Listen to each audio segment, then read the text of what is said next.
Hello. Nice.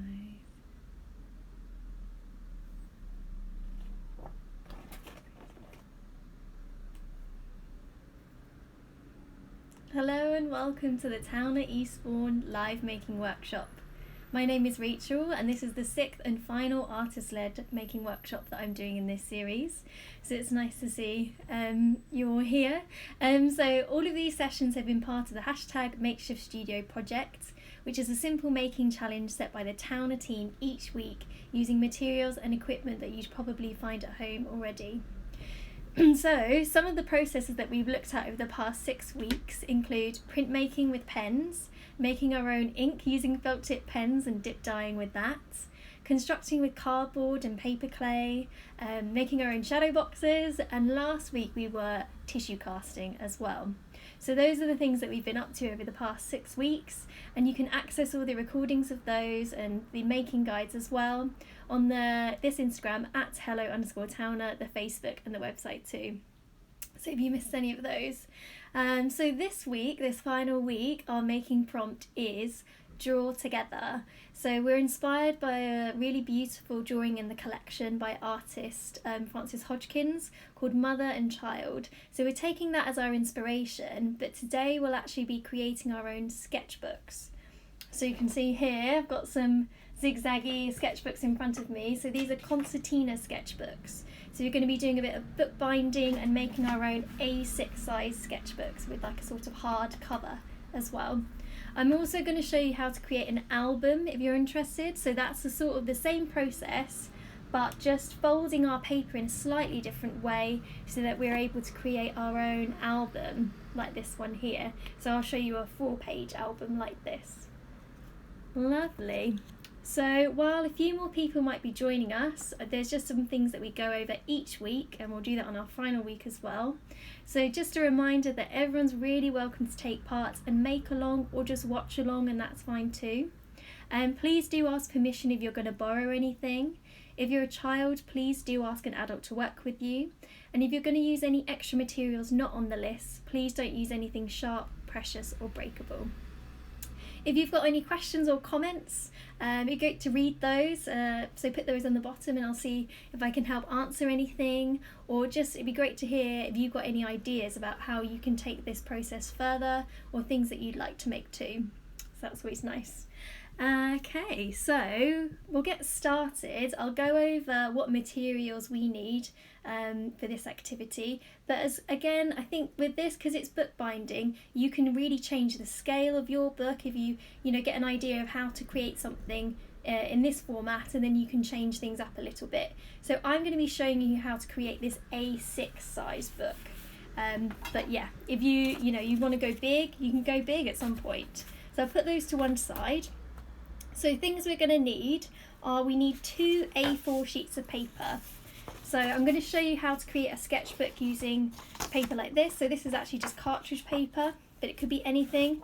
And then I'm going to show you how to make an album as well, and I might use some coloured paper, but you only need 2 sheets.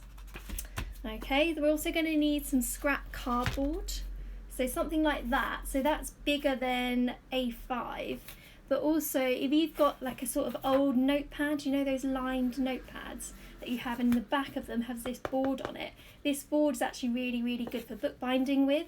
But today I'm going to use cardboard because that also works quite well. So we'll do that. Other things we're going to need are glue. I'm using a Pritt stick, but you might want to use PVA, and that's fine. But maybe just, if you're going to use PVA, just cover your work surface because that can get a little bit messy. Tape. Got masking tape, but you can use other sorts. A ruler, a pencil, and scissors. So there's one more thing that we're going to need, because we're making books, is we need some nice paper to cover, to be our book cover. So that might be, I don't know, you might have a drawing that you really like on paper that you can use. I'm going to use this sort of paper today, which actually I made in the second workshop we did together, where we made our own ink and dip dyed with it. So I had some of that left over and I thought that looked really cool. But yeah, you can use newspaper, you could use brown paper, wrapping paper, anything you can think of. So you can try out some different designs as well. So I'm going to show you how to make the sketchbook first. So that's this one here. So we've got blank pages, but you know, you can really see the potential of what you could do with this sort of a book, that it opens out, but also you can have it, you know, opening out page by page as well.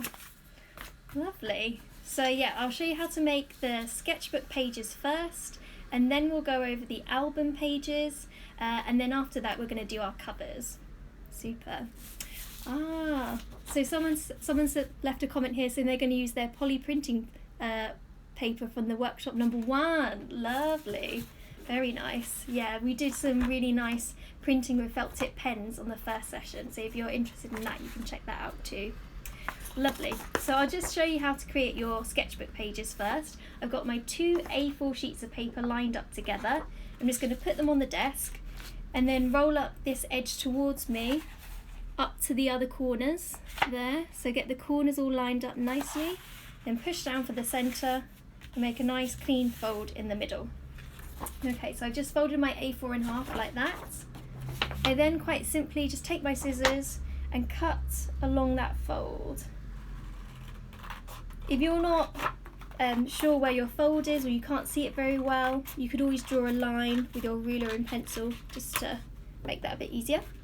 So now I've gone from 2 A4 sheets to 4 A5s, and then I'm going to take those all together in a neat pile and fold them in half again.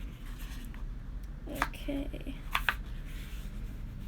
Lovely. So actually we've got like a nice little book there already, but that's not bound together. So next step is to get those all lined up and stuck together so that we can create our very own Concertina sketchbook.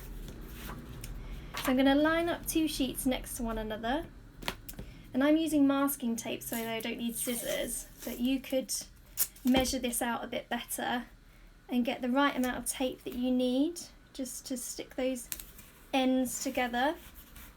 Okay, so you can see how I joined the 2 ends together, and I'm going to do that for the other pieces of paper I've got as well.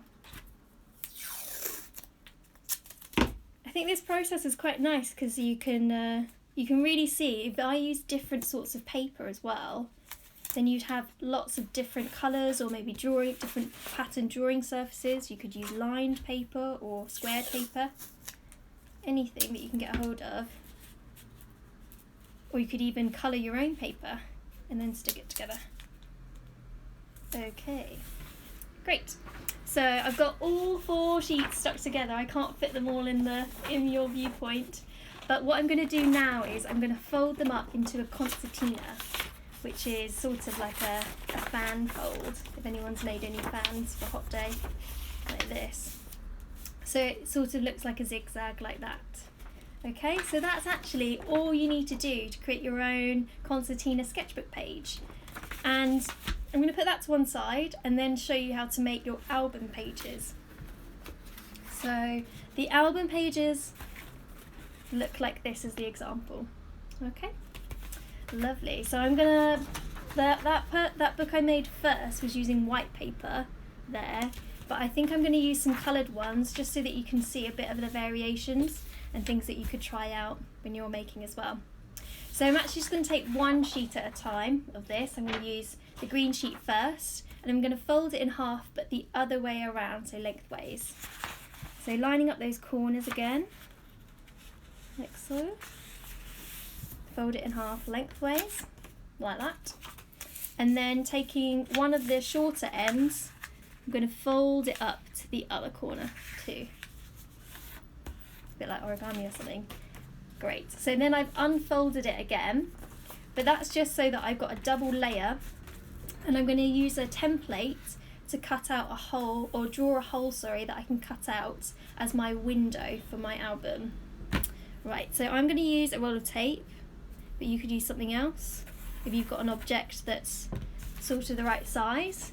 So this leaves enough of a gap, probably about 2 centimetres from the edge, just so that we're not going to cut off the paper, but you know, it's a good size window that you can still see things through when you pop them in. And then, if anyone's ever wondered how to cut out a shape from the middle of the paper, this is a good tip. So you just loosely fold it in half without pressing down fully. Cut out a rough shape, like that. So you saw I did that really quickly. And then I can just really easily get my scissors in to cut out the rest of that shape at a slower pace as well. So I don't have to worry about getting a really wiggly circle. But at the same time, you might want a really wiggly circle for your window. So that's up to you. Okay, so I'm just cutting away from me, moving the paper around. Like so. There we go. Lovely. Here we go. So we've got our first windows on our pages.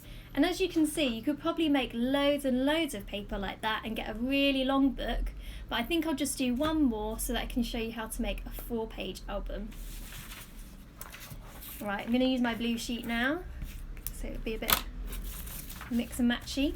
And I'm going to fold it in half again, lengthways, like so. And then half again, that way, round. And this time I've made a template that I can use to just make sure that I get a shape, a nice shape that I want to, but I could use that on lots of different types of paper and use that again and again. So you could create your own template. Okay, so this is a bigger oval shape. Lovely. So that one looks like that. So I'm going to unfold it again. So I've just got it folded in half with the 2 layers there. And the same thing again, create that hole in the centre, like so. Lovely. And then got my scissors in, easily cut out that oval shape. It's more sort of traditional photos, isn't it? You get those photo frames that are ovals or that sort of thing. Okay, yep, cutting away from me again, all the way around carefully. That is a little bit wiggly, but you know, you can see there, but you could take your time with that. Bigger eye holes this time. Lovely. So I'm going to have these as my pages for this book, but as I said again, you could create lots and lots of pages if you want to have a really long album book, but I'll just stick with these for now. Yeah, someone's put a comment here, I might try this with some A4 junk mail. Brilliant. I quite like that idea, actually, really like reusing things. See what you've got in the recycling bag. Okay, then I'm laying the 2 colours next to each other, just lining up this long edge here. And if you're working with someone else, maybe you could help them. Maybe you could someone could hold the paper together. But because I'm working on my own, I'm just gonna line them up as best as I can and stick a little bit of tape at the bottom or towards me, and stick a little bit of tape on the other side like that, so that then I can get a longer piece for the middle like that. Brilliant. Okay, there we go. So don't worry about your taping because that's all hidden on the inside, which is really good. And then just to make our album, we fold that in half so that it becomes a pocket slot, and then can fold that into a zigzag again. So that's back and forth on each other, on itself. Okay. Oh, actually, yeah, that person who's doing the junk mail, that'd be quite nice because you'll have this pattern going all around it. But mine's just plain colour, but I'm quite pleased with that. I think it looks quite interesting. And then maybe you could have different coloured covers on the front and back. So we've got our sketchbook pages here, and we've got our album pages here. I'm going to show you how to create the covers now, which will fit either of these. So, you know, it's good to go. I'm going to do it for, I think I'll do it for the sketchbook, so just so that you can see that. But yeah, as I said, you can use your album pages too. And what we need to do now is to create our hard board covers for the inside. So I'm just laying my page on top and then tracing around it to get the shape, so that I know that my board is going to cover all the edges there. If my line is a little bit wiggly, I could go with a ruler again, just to tidy that up a bit, like that, but that looks pretty okay actually. And then I'm going to cut that out, carefully cutting away from me. And if you're using the grey board, this stuff, you might need a little bit of a hand to cut that out if you're struggling, because it can be a bit like tricky sometimes. Or your hand might just get tired. There we go. So that's one cover done. And then again, I'm going to use that as a template. I just like having making my own templates, and then you can use them again and again, can't you?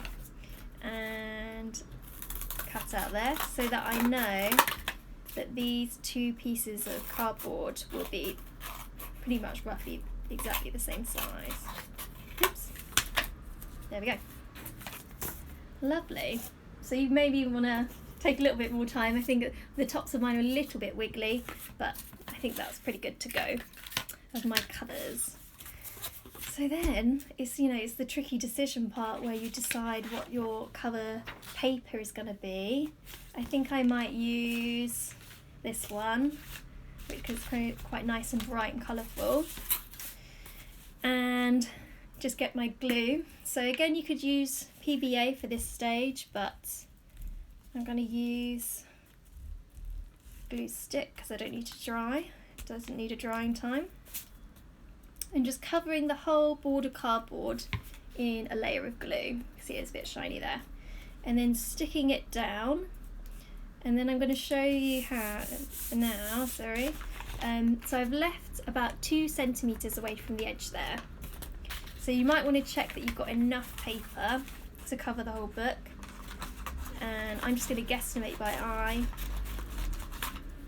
But you can spend a bit more time. So about 2 centimetres away from the edge of your board. Like that. You can see there. And then this is the part that makes it a bit more bookbinding, because we need to wrap our cover paper around the board so it's nice and neat and it doesn't look too jaggedy around the edges. So what I'm going to do is I'm going to cut out a triangle from the corner here that's about 3 millimeters away from this cardboard edge. So you'll start to see what I mean. There we go. So you can see here I've just cut out a triangular piece from the edge there, and I'm going to do that all the way around. Okay. Great. Lovely. So the reason that we leave that little bit of paper in between is so it's nice and tidy when we put it together. Right, so I'm going to put glue all along one end, this end here, making sure to get it close to the board and also close to the edge, flat.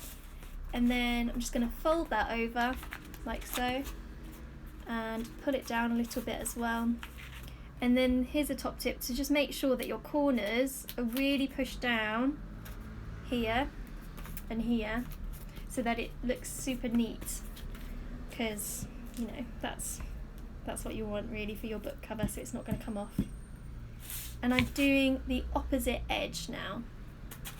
So again, fold that over and then carefully pressing it down. Brilliant. So now we just do the other sides. Like this. Like so. And then pressing down again. Oh, we've got a really good question here. Could you do this with fabric too? Yes, you definitely could do this with fabric. I wouldn't recommend anything too slippery. And also your fabric might be a bit thicker, but actually I'll show you now. So this is one that I'd made a little while ago now, this album. I've opened it this way, and actually I've used something called book cloth. So traditionally, obviously, there is this use of fabric while making books. But what's quite nice about book cloth is that generally one side is the fabric and one side is paper. So you might find that when you glue your fabric down, you might need to just leave it to dry instead of moving it around too much, because you might stretch the fabric. But if you do give that a go, love to see how it ends up looking. Great, so then I've glued down the other two sides. So you can see here, this is why it's a nice technique for the bookbinding, in the sense that it's really nice and neat. You've got a sharp corner on the edge there, so it's really nice and tidy. Good. So I'm going to do the whole process again, but with my other board now, just as a recap as well. If you missed any of those steps, if you're making along. So actually this one looks a little bit snug now. I feel like I might have really made it a little bit too tight.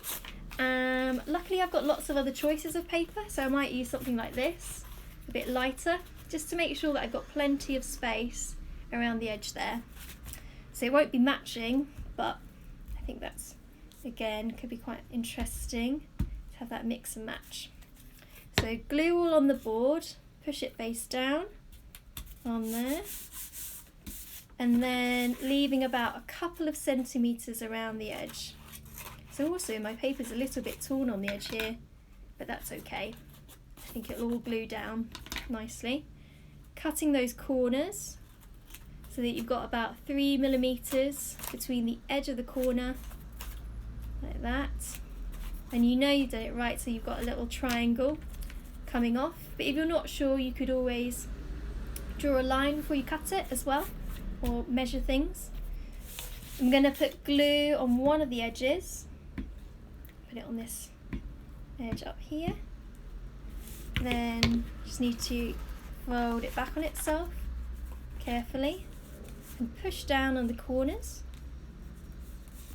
and I'll do the same for the opposite side. Okay. Like so.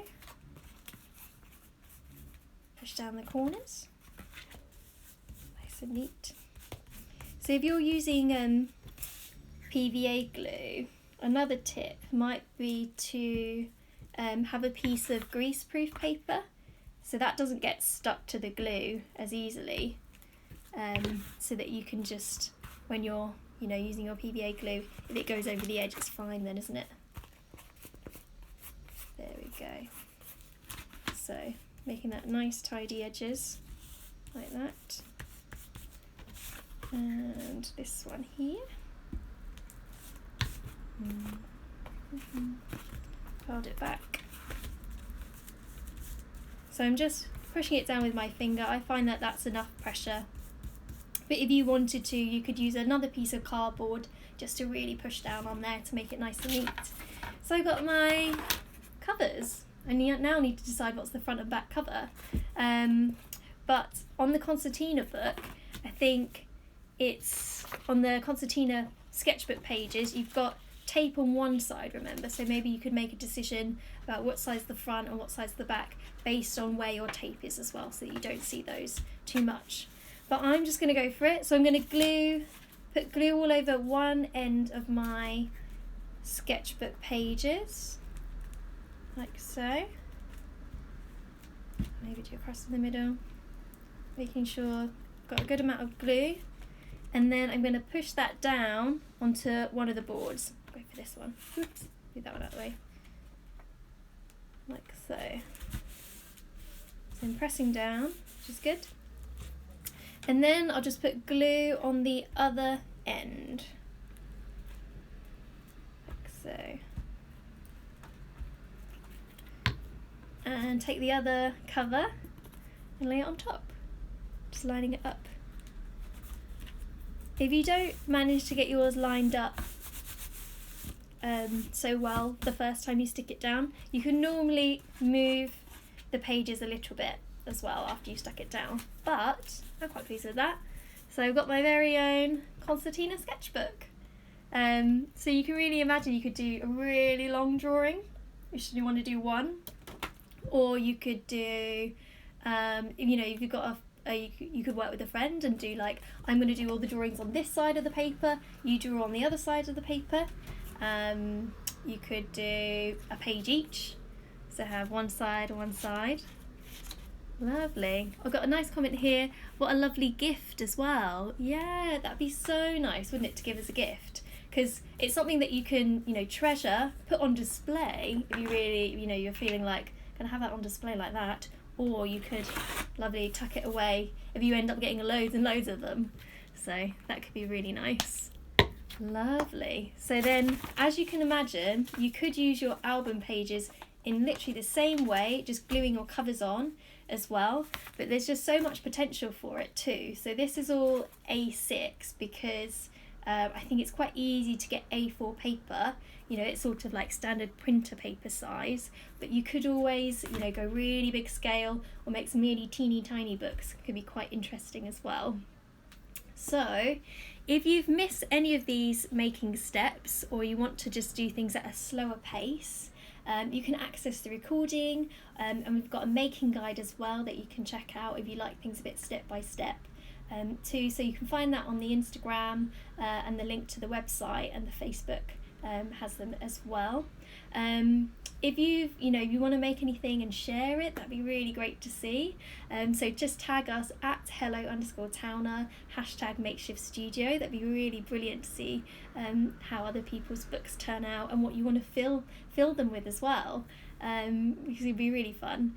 Oh yeah, someone's got a comment here, tiny books. Yeah, I feel like you could have a whole bookshelf with different sizes or something like that going on. So this is the last session in this series, but do keep your eyes peeled for what the Towner team are up to next, because I might get to see you soon as well, which would be great. But thank you for joining, and have a great rest of the day. Bye.